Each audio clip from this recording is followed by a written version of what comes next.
नमस्कार सर्वांना. आज गुरुवार, आज स्वामींचा वार. आज स्वामींनी दिलेला संदेश नक्की ऐका. आयुष्यात कधीकधी अशी वेळ येते ना, जेव्हा चारही बाजूनी फक्त अडचणीच दिसतात.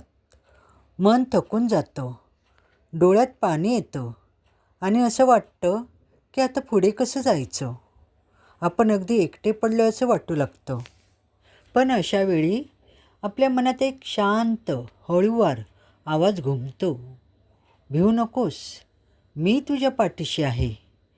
हे केवळ शब्द नाहीत, तर ही स्वामींची आपल्याला दिलेली सर्वात मोठी ताकद आहे.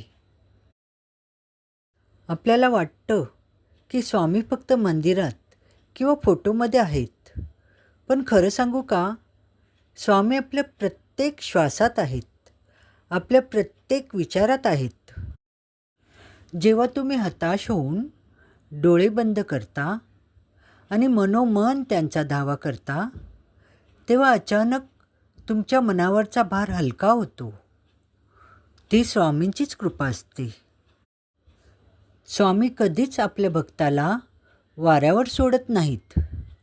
ते तुमच्यासोबत कसे असतात, तर कधी एखाद्या जवळच्या व्यक्तीच्या रूपाने मदतीला येतात, तर कधी अचानक सुचलेल्या चांगल्या विचारांच्या रूपाने, तर कधी संकटाच्या वादातही मनात टिकून राहणाऱ्या धैर्याच्या रूपाने.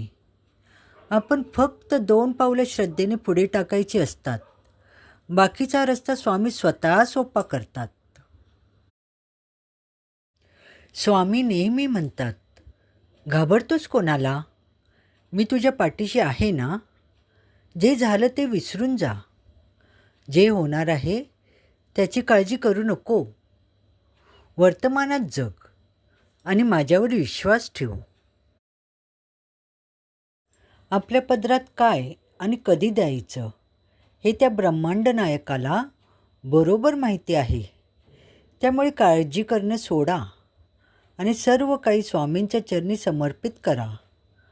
तुमची काळजी आता तुमची राहिलेली नाही, ती स्वामींची झाली आहे.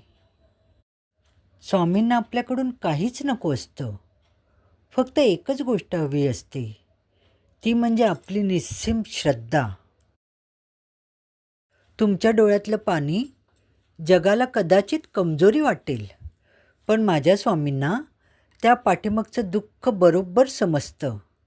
ते तुमच्या आयुष्यातल्या वादळाला शांत करू शकतात. फक्त तुमचा त्यांच्यावर विश्वास असायला हवा. जसा एक लहान मूल आपल्या आईचा हात धरून गर्दीतही निर्धास्त चालतं, तसाच तुमचा हात स्वामींनी धरलाय. मग उगाच उद्याची काळजी कशाला करायची. स्वामी नेहमी सांगतात, तुझ्या नशिबात जे आहे ते तुझ्याकडे चालत येईल आणि जे तुझ्या नशिबात नाही ते मी तुला मिळवून देईन. फक्त तू धीर धर. म्हणून आजपासून काळजी करणं सोडा आणि सगळं काही स्वामींवर सोडून द्या. कारण जे स्वामी करतात ते नेहमी आपल्या भल्यासाठीच असतं. तर स्वामी भक्त हो, आज जर तुम्ही कोणत्याही चिंतेत असाल तर ती चिंता स्वामींवर सोडून द्या आणि मनापासून म्हणा, श्री स्वामी समर्थ. तुम्हाला छोटासा संदेश कसा वाटला मला कमेंट करून नक्की सांगा.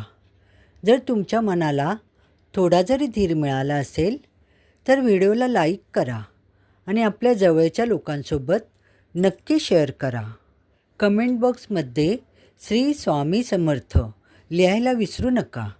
स्वामी तुम्हा सर्वांना सुखी आणि समाधानी ठेवूत हीच प्रार्थना. धन्यवाद.